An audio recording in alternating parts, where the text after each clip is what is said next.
There was a moment when the rain became a verdict. The world never saw it coming. For 16 centuries, one family's hatred had spread until it covered the whole earth.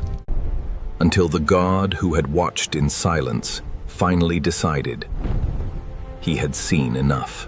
To understand why the world was erased, you have to go back treed to where it all began. A city of bronze towers rising from the plain, markets thick with the smell of butchered meat, smoke from forges that never cooled, the rhythm of hammers shaping weapons of war. Now imagine all of it, built by men who had decided that mercy was a sickness to be cured. This is the story of Cain's descendants. Picture the moment one man stood over the body of his brother in a field outside Eden. The blood had soaked into ground that, until that instant, had never tasted human death. Cain looked at what his hands had done, and then he walked east, away from the only family he had ever known, away from the presence of God, into the land of Nod, which means the land of wandering. He carried with him a mark placed by divine command, a sign that no man should kill him. He also carried something else, a bloodline, and that bloodline would multiply across roughly 16 centuries until it covered the entire known world with a violence so saturated, so unrelenting, that the Creator himself would describe his own creation as something he regretted making. Two questions hover over the rest of this account. Why did it take so long for the verdict to fall? And why, when it finally fell, did only 8 people survive it? Place yourself in the earliest urban experiment in human history. Cain built a city. The Genesis account, in chapter 4, verse 17, names it Enoch, after his firstborn son. This was something new under the sun. Before Cain, families lived in clans, in tents, moving with herds. Cain raised walls. He stacked stones into defensive perimeters. He drew a line on the ground and declared everything inside that line his territory, his property, his small kingdom, carved from the wandering land. Archaeologists working in the broad cultural memory of the Fertile Crescent identify the earliest fortified settlements at sites like Jericho, where stone walls more than 3 meters high, roughly the height of a single-story house, were already standing in the deepest layers of human habitation. Cain's city was the prototype of every walled fortress that came after. And the reason a man builds walls is not because he expects friendship. Consider what fear does to a bloodline across generations. Cain's descendants inherited not only his name and his trade, but the architecture of his suspicion. They learned to look over their shoulders. They learned that the world outside the wall was the enemy. Within a few generations, the line had produced its first masters of violence. Genesis 4 lists them by name and occupation, and the list itself is one of the most disturbing genealogies in any ancient document. Irad, Mehushael, then Lamech, the 7th from Adam through Cain, the man who would make Cain's quiet sin look almost restrained. Lamech took 2 wives, Ada and Zillah. The Genesis text, in chapter 4, verse 19, notes this with no comment, but the silence is itself the comment. Until Lamech, every union recorded in the scriptures had been 1 man and 1 woman. Lamech broke that pattern with the casual confidence of a man who believed rules were for weaker creatures. He took 2 women into his household because he could, because no one would stop him, because his strength had become its own justification. This is the first recorded instance of polygamy in the human story, and it was not a romantic experiment. It was a declaration. Now examine what Lamech's 3 sons built between them. Jabal, born to Ada, became the father of those who dwelt in tents and raised livestock. Jubal, his brother, became the father of all who play the harp and the flute, the inventor of music as a structured art. And Tubal-Cain, born to Zillah, became the forger of every cutting instrument of bronze and iron. Read that last line carefully. The first recorded metalworker in human history was a descendant of Cain. and the first thing he forged at scale was the cutting blade. Music for the feasts, tents for the herds, blades for the throats of enemies. The Cainite civilization had achieved, in only 7 generations from the murder of Abel, full vertical integration of culture, agriculture, and warfare. And it is here that the genealogy delivers its most chilling line. Lamech gathered Adah and Zillah and recited to them a poem, preserved in Genesis chapter 4, verses 23 and 24. He told his wives that he had killed a man for wounding him, and a young man for striking him. If Cain would be avenged 7-fold, he declared, then Lamech would be avenged 77 times. Read those words slowly. A man had wounded him, perhaps in a brawl, perhaps in self-defense, and Lamech had killed him. A young man had struck him, possibly a boy, possibly a relative of the first victim seeking justice, and Lamech had killed him too. And then Lamech took the divine mercy granted to Cain, the promise of 7-fold protection, and weaponized it. He multiplied it by 11, 77 times. He turned grace into a license for unlimited revenge. He looked at the patience of God and read it as permission. This is the moment the Cainite line crossed a threshold. Not the moment violence entered the world, but the moment violence became a boast. Dimension the scale of what followed across the next several centuries. The Genesis narrative compresses generations into single verses, but the time involved is vast. From Adam to the flood, the genealogies in chapter 5 give us a span of 1,656 years according to the Masoretic text, or roughly 2,250 years according to the Septuagint, depending on which manuscript tradition you follow. Either way, you are looking at a period longer than the entire span from the founding of Rome to the present day. In that period, the Cainite line did not stay confined to one city. It multiplied, it spread, it interbred. And by the time the narrative reaches Genesis chapter 6, the text describes the earth as filled with violence, the Hebrew word being Hamas, the same root used elsewhere for systematic, organized, predatory cruelty. Observe what filled means in the original language. Not stained, not scattered, filled. The Hebrew implies a vessel that has reached its maximum capacity.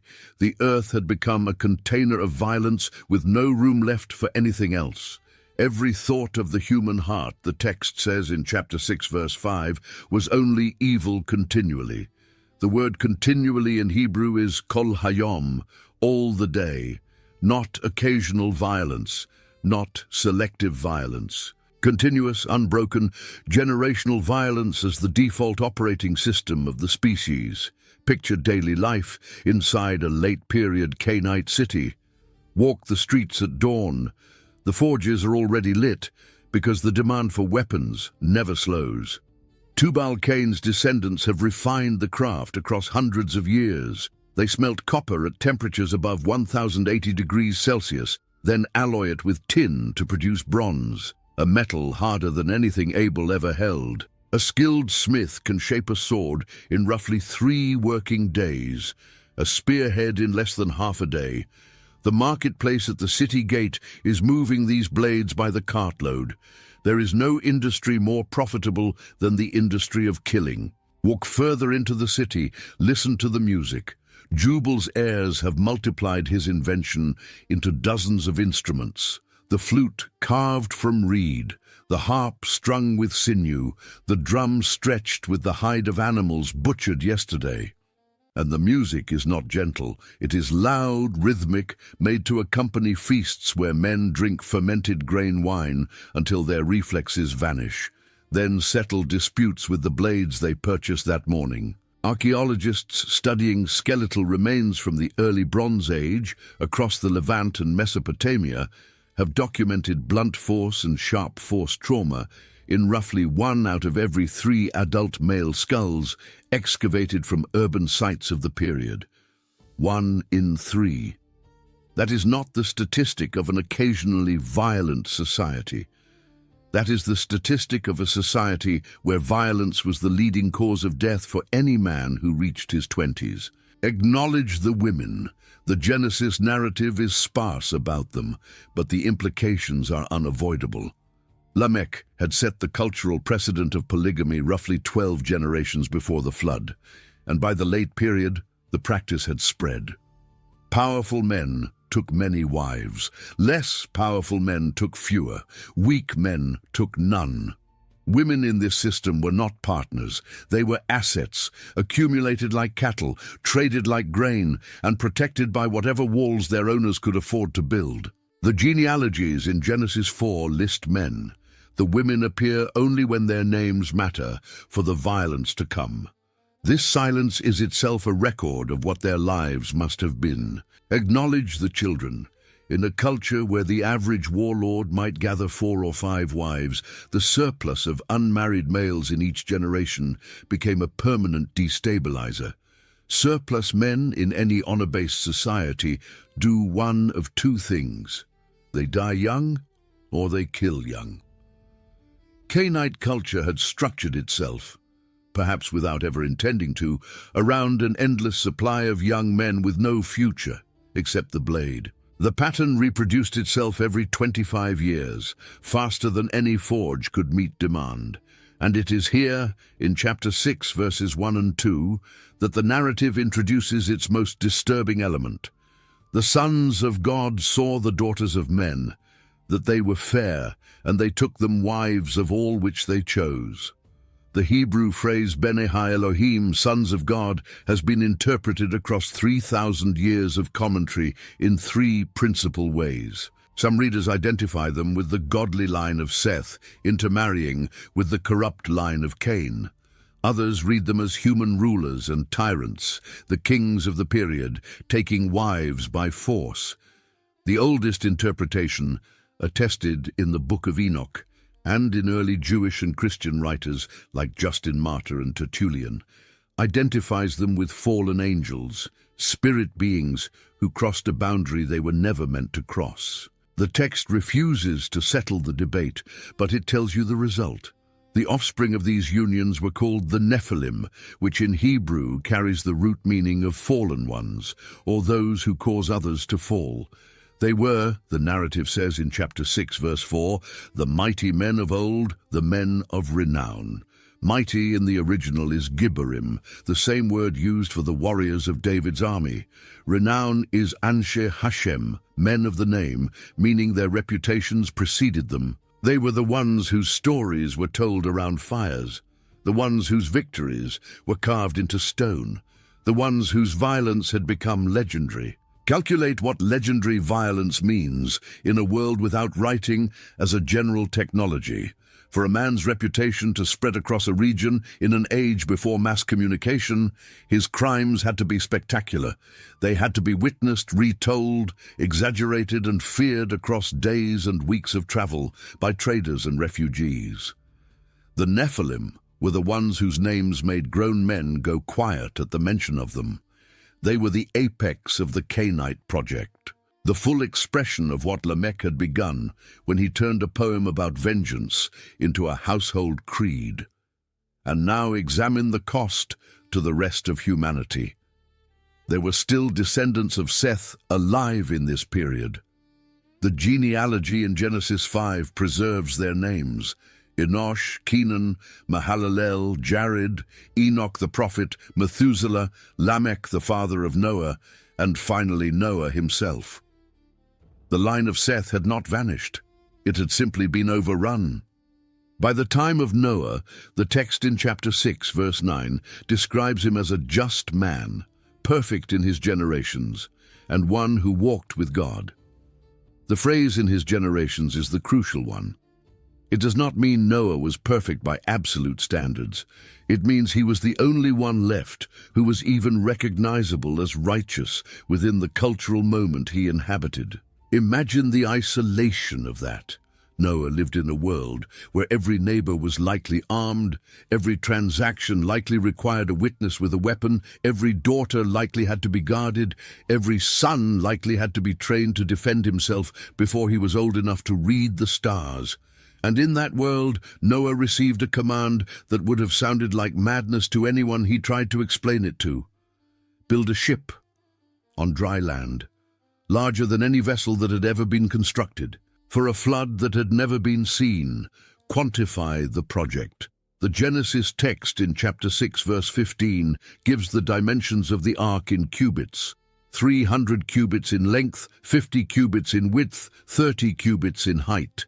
Converting at the commonly accepted royal cubit of roughly 52.5 centimeters, the ark measured approximately 157 meters long, 26 meters wide, and 15 meters high. To picture this scale, place it next to a modern soccer field.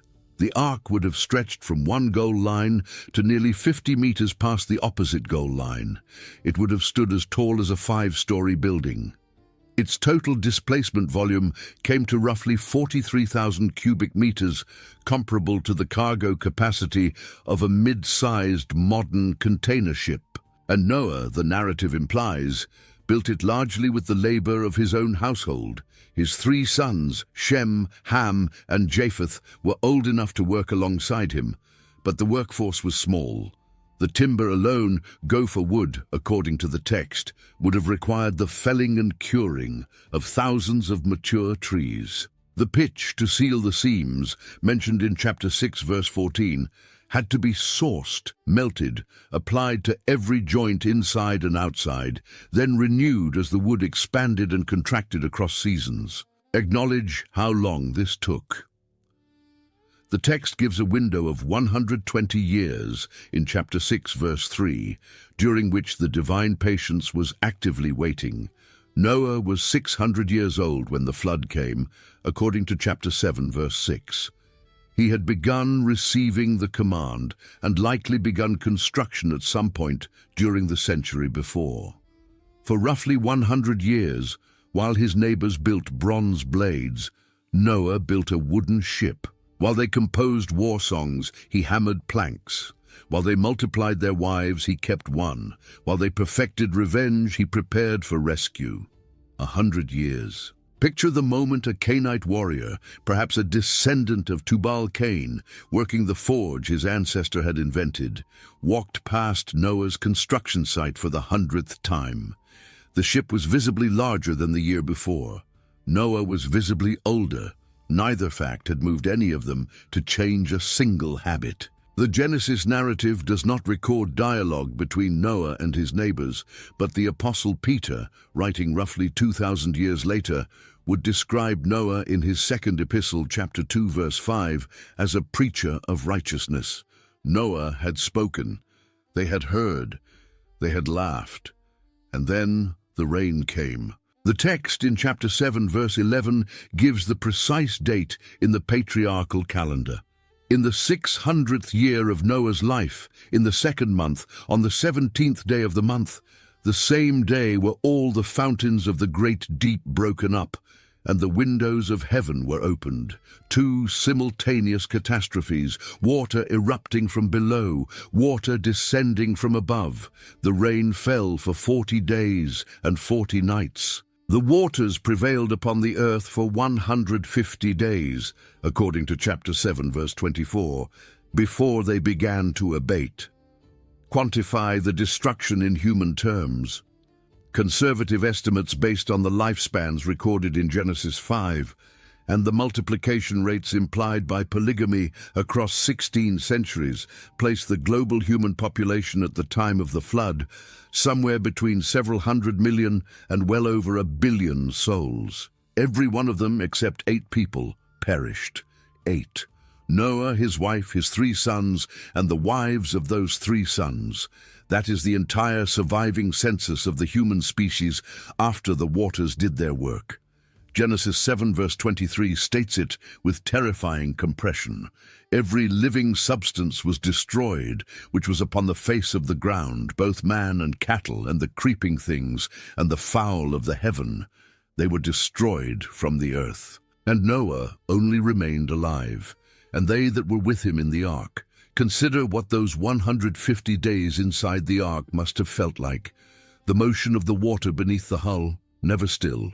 the smell of animals confined in close quarters, the sound of rain against the roof for the first 40 days, and after that, the deeper sound of water against wood for months on end. No light except what passed through the single window the text mentions in chapter 6, verse 16. No knowledge of what remained of the world they had left. No certainty that the water would ever recede. Just the slow grinding of days, the rationing of food, the care of the animals, and the silence of 8 people who had become the entire human race. And outside the ark, in those same 150 days, the Cainite civilization was being unmade. The forges had drowned, the bronze blades were rusting at the bottom of new oceans. The music had stopped. The walls of the cities had been reduced to underwater rubble. The poems of Lamech were forgotten in the same water that had received his great-great-great-grandchildren. Every name that had been mighty, every reputation that had been feared, every Gibbor and every Nephilim, every concubine and every warlord, every smith and every musician of the cursed line, all of them were silent under the same grey sky. Silence. The earth had been filled with violence, and now the earth was filled with water, and the water did not negotiate. It did not distinguish between the powerful and the weak. It did not honor the bronze of Tubal-Cain, or the music of Jubal, or the tents of Jabal. It rose, and it covered, and it stayed, and when it finally receded, the ground that emerged was empty of every human voice except the 8 in the ark. Examine what the text does next, because this is the turn that documentary fairness requires you to notice. The flood was not the end of God's relationship with humanity, it was the reset. Genesis chapter 8 verse 21 records the divine commitment that follows the sacrifice Noah offered upon landing. The Lord said in his heart that he would not again curse the ground for man's sake, even acknowledging that the imagination of man's heart is evil from his youth. The same diagnosis that had justified the flood was now followed by a promise of patience. Place this against the broader arc of the biblical narrative. The Apostle Paul, writing in his first epistle to the Corinthians chapter 10 verse 11, says that the events of the ancient world were written for the admonition of those upon whom the ends of the world are come. The flood is a record. It is a registry of what happens when a civilization decides that strength is the only virtue, that vengeance is the only justice, that women are property, that children are heirs to be armed, and that mercy is for the weak. The Cainite project ran for roughly 16 centuries. The Sethite remnant was reduced to a single household, and the verdict, when it came, was total. And yet, even within the verdict, the documentary record preserves the eight people who had decided, against the cultural consensus of an entire age, that walking with God was worth more than walking with Lamech. 8 people who had built something that looked absurd until the rain proved it necessary. 8 people from whom every human being now alive, every reader of every translation of these words, every descendant of every nation, eventually descends. This is the part the violent generation never imagined. They thought their bronze would outlast everything. They thought their walls would protect them indefinitely. They thought the poem of Lamech was the final word on how strength worked in the world. They were wrong about all of it. The bronze rusted, the walls collapsed, the poem was answered by water. And the only voices that survived were the voices of a household so small it could fit inside a single wooden room, praying in the dark while the world they had warned about drowned around them. The Genesis narrative does not gloat, it does not celebrate, it simply records.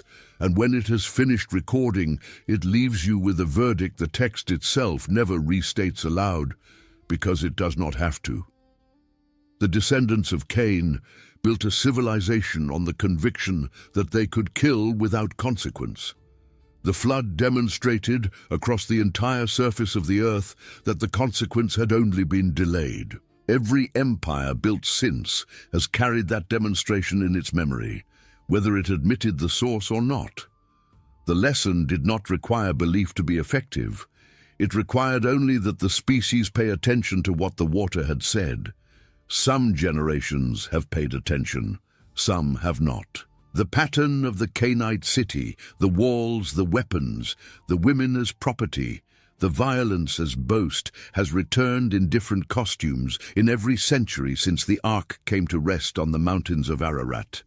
And every time it returns, the question stands where the Genesis writer left it, not whether mercy is weakness, not whether strength is virtue, but what the rain will say when the rain decides it has heard enough.